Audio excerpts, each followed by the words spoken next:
Backstage in Las Vegas doesn't feel like the front of the show.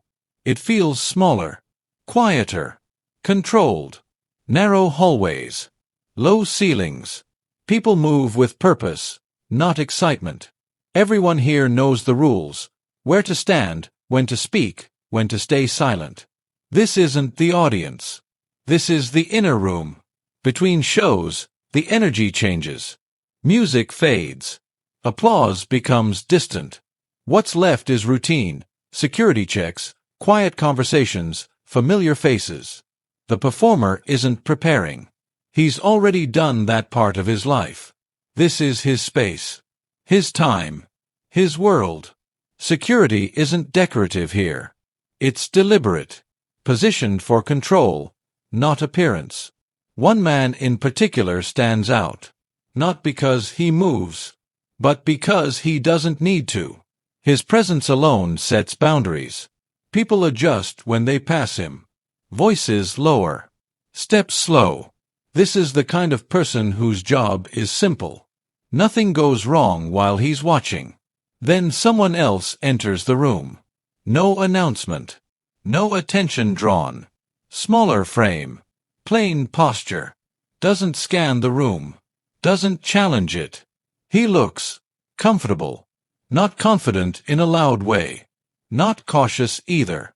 Just settled, like he knows exactly where he is, and why. A few people notice. A few don't. But the ones who do notice something else. This man doesn't react to authority. He acknowledges it. That difference matters.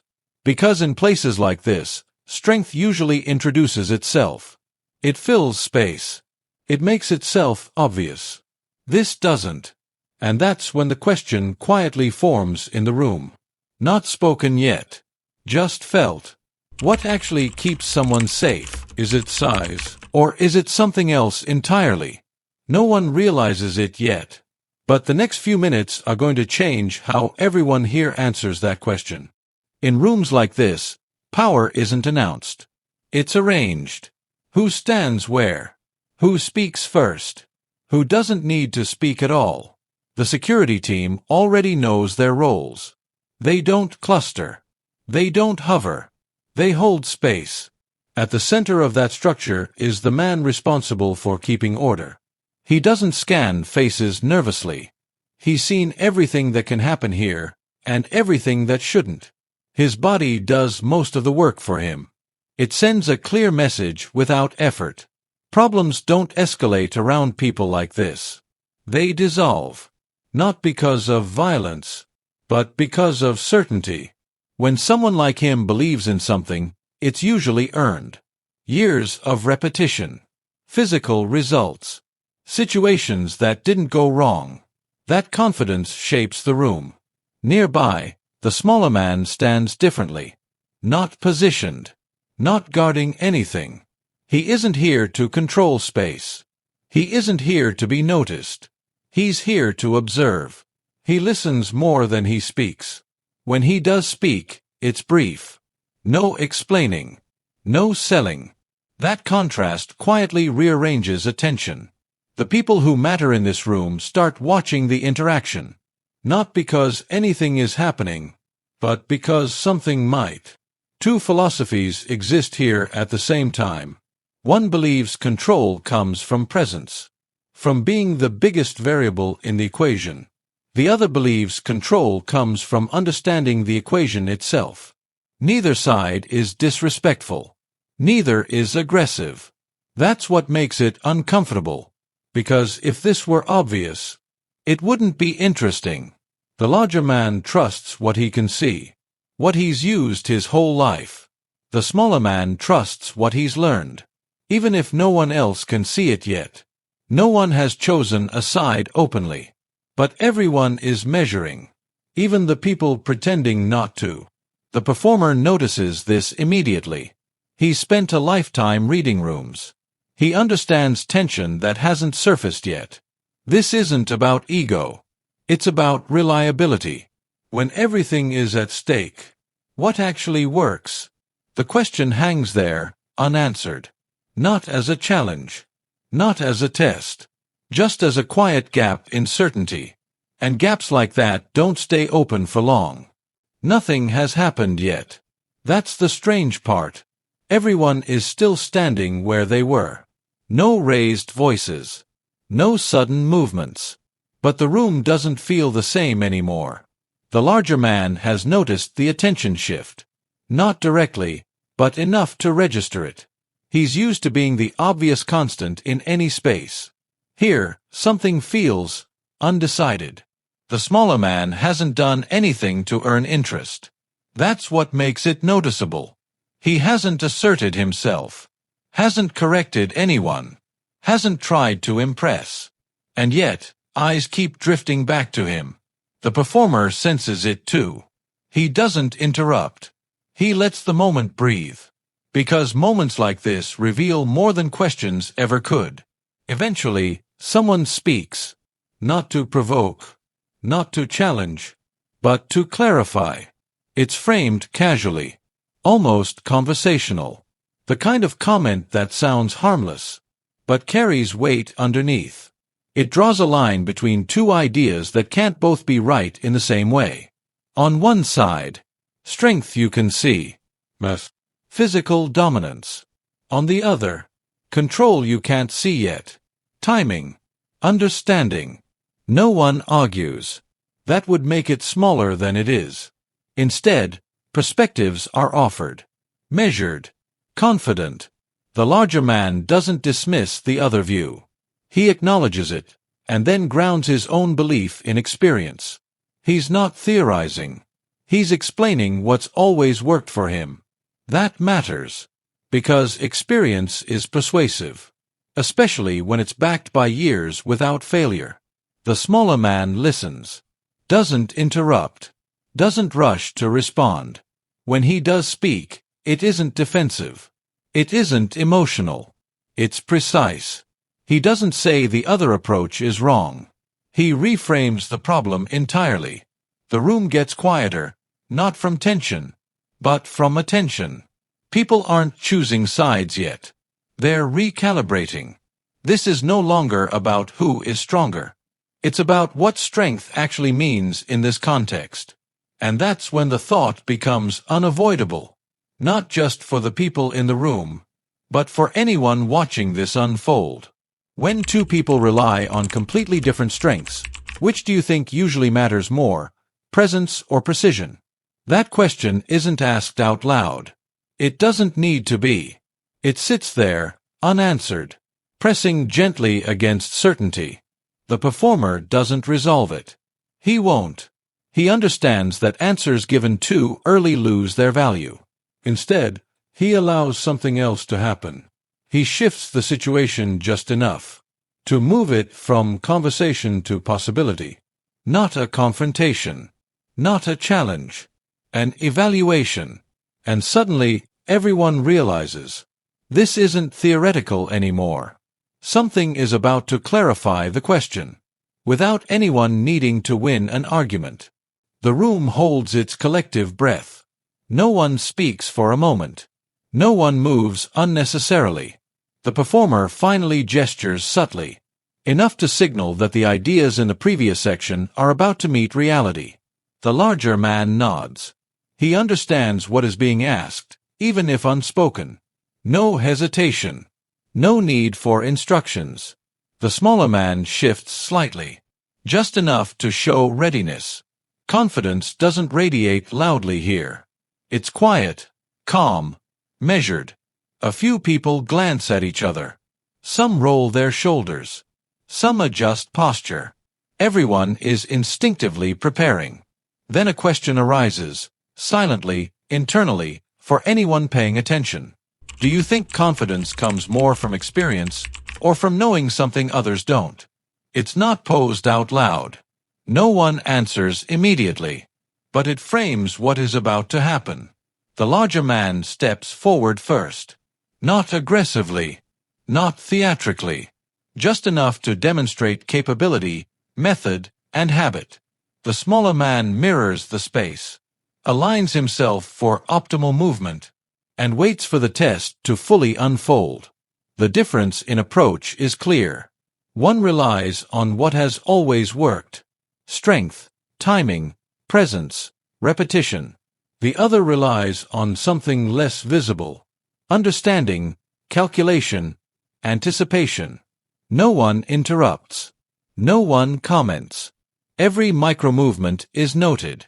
The audience, both in-room and imagined, leans in. The test begins. It's not a fight. It's controlled. A demonstration of principle. Each movement precise, deliberate, and restrained. The larger man's first move is confident, expecting compliance from physics and size. The smaller man anticipates, adjusts, and responds. Not reactively, but deliberately. Silence dominates the room. Even the performer watches without flinching, analyzing every shift, every reaction. Time seems to stretch. Every second matters. By the halfway point, it's clear the test is proving more than ability. It's testing philosophy. Technique against mass. Anticipation against habit. The room collectively holds judgment. No applause. No commentary. Just observation. Then the final adjustment comes. The smaller man's subtle intervention demonstrates that control doesn't always obey obvious rules. Size can be countered with precision, timing, and understanding. Breathing eases. Posture relaxes. The result is acknowledged quietly, without words, but universally understood. This is the agreed test. A silent verification of principles that had previously existed only as theory. No one leaves the room changed. They leave the room enlightened. Everything before this was anticipation. Now comes the moment when ideas meet reality. The larger man shifts his weight. Not aggressively, but fully committed. Every movement is deliberate, measured, and familiar. This is how he has handled challenges for decades. The smaller man does not move back. He positions himself just enough to intercept, not to evade. His calm presence is the only signal of confidence. The room goes quiet. Everyone in it stops breathing in sync with attention. Even casual observers would sense it. The first contact is swift. Not a punch. Not a show of strength. A move meant to test. To prove a point. The larger man uses mass and momentum. Every instinct screams advantage. But the smaller man redirects. A subtle angle. Minimal motion. Just enough to destabilize the expected outcome. Seconds feel longer than they are. Everyone notices micro-adjustments. A tilt of a shoulder, the turn of a wrist. A single shift changes everything. Then comes the decisive moment. Precision meets physics in perfect alignment. The larger man's advantage, assumed weight, assumed reach, evaporates. The gap between expectation and result shocks the room. Gasps are caught in throats. No one laughs. No one cheers. They are too aware of what just happened. The performer leans slightly forward, watching each detail. Even years of experience don't prepare someone for such subtle mastery. The room recognizes that size alone does not always dictate the outcome. The larger man pauses. Breathing adjusts slowly. A moment of vulnerability, quickly contained. Respect, not fear, fills the space. The smaller man extends a hand. It's calm, courteous, human. The larger man accepts. The room exhales collectively, silently acknowledging what they have just witnessed. No words are needed. No explanation. The lesson is clear. Skill, timing, and understanding can outweigh force. Everyone present senses the shift. This is the proof, the validation, the moment that confirms what had been debated quietly before. It's over in seconds, but its weight lingers. The silence afterward is deliberate. No one moves too quickly. No one speaks. The impact is internal. Everyone processes it in their own way. This is the climax. The ideas have been tested. The philosophy has been validated. And the room, now aware, carries that knowledge silently. The room stays quiet. Not awkwardly, not tensely. Quiet with purpose. Everyone processes what just happened. The larger man steadies his breathing, glances at the smaller man. There's no anger, no embarrassment, only understanding. The smaller man remains calm. He doesn't gloat. He doesn't react. His posture signals confidence, but restraint. The performer leans back slightly, observing. He doesn't rush to comment or explain. He allows the room to absorb the significance. Eyes flicker between them. Staff, friends, associates, they watch subtle gestures. A nod, a blink, a shift in stance. All these small details carry meaning. The tension doesn't dissipate. It reframes itself. From confrontation to clarity. From theory to observation. In moments like this, people realize lessons don't always come with noise. Sometimes the most impactful insights are quiet, invisible to those not paying attention, but unmistakable to those who are. Breathing slows. Postures relax. Respect spreads through the room. Not out loud. Not stated. It is understood. The performer finally moves. A slight smile, almost imperceptible. He doesn't announce a verdict. He doesn't assign credit. He simply allows the unspoken outcome to remain unspoken. This is where philosophy solidifies into reality. Where power is measured, not declared. Where authority exists in observation, not pronouncement. Everyone senses it, the way subtle mastery can outweigh brute force. The room carries the weight of the event without needing words. Why do you think quiet outcomes feel more powerful than dramatic ones? The larger man straightens. He doesn't speak, but his acknowledgement is clear. He's recalibrated his assumptions. Not humbled, but enlightened. The smaller man nods subtly in return. It's mutual recognition. Silent agreement. The performer observes one last time. He lets the tension ebb naturally. No commentary. No judgment. The lesson lingers. It isn't in applause or reaction.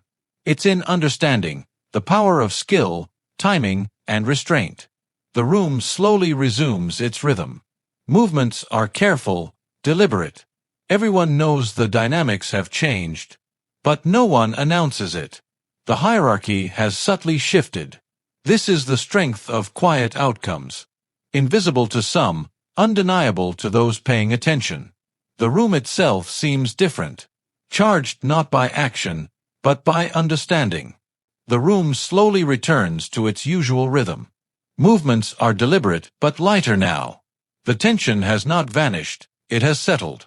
It sits in the awareness of everyone present. No one announces a victor.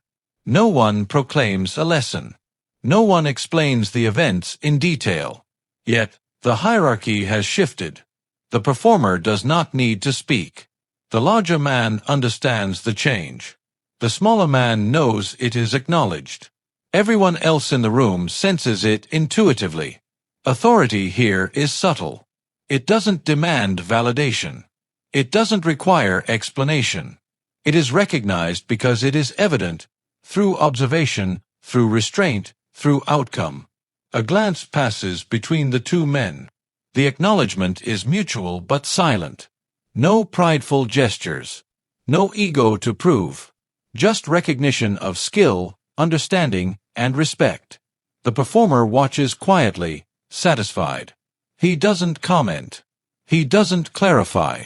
He allows the room to internalize the significance. In that silence, the real question forms. Not for those in the room, but for anyone reflecting on it. Do you think true authority needs to explain itself? Why or why not? The larger man straightens fully, then resumes his station with subtle recalibration. He carries experience and confidence, but now tempered by understanding. The smaller man steps aside. His presence still quiet but undeniably impactful. No one needs to comment on it. The room recognizes it on its own. The performer finally moves to exit the area. But he pauses for a moment, scanning the room. A subtle acknowledgement of the lessons absorbed. Not a lecture. Not a speech. Simply presence and understanding. The remaining people resume their usual tasks. But their awareness is different. Every glance, every movement now carries an understanding of what was tested and what was revealed. The lesson is complete. It doesn't need repetition. It doesn't need validation. It exists quietly, enduring in those who witnessed it. Moments like this are rare. They don't need explanation. They are understood because of subtle observation, restraint, and silent acknowledgement. Authority has been redefined without words. Hierarchy clarified without ceremony. Respect cemented without applause. And for those watching, it is clear. The most lasting influence is often the quietest. The room settles completely. Movements are natural, measured. The performers resume their rhythm. Staff return to their positions. But something lingers. A quiet weight in the awareness of everyone present. The air has changed, even if nothing looks different. No one speaks about what occurred. No one repeats it. No one exaggerates it. The lesson is already absorbed. The larger man adjusts his posture, checks the surroundings briefly, and then continues without comment. The smaller man steps back, subtle, unobtrusive. Everyone senses it. Everyone remembers it. And yet, no one declares it aloud. The performer pauses, taking in the room. He doesn't comment. He doesn't clarify. He lets the experience speak for itself. And that is where the power lies. Not in description, not in demonstration, but in the silent understanding shared by those who witnessed it. The moment will stay private. It doesn't need public recognition. Its impact isn't diminished by quietness, it is amplified. And the thought emerges naturally for anyone reflecting. If you witnessed something that changed how you see strength, would you talk about it or keep it to yourself? There is no pressure to answer. No right or wrong choice. Just reflection. Just awareness. The room continues its work. Yet everyone carries a subtle shift in perception. Small gestures, measured glances, deliberate movement, all informed by what they silently saw. In that way, the ending doesn't conclude loudly. It concludes quietly. And that quietness is what makes it enduring. The lesson stays. Not because it was shouted. Not because it was obvious. But because it was observed, absorbed, and respected. The story ends without applause, without fanfare, without explanation. Its power is carried in silence. The room has learned something beyond words. And that understanding will last far longer than any spectacle could.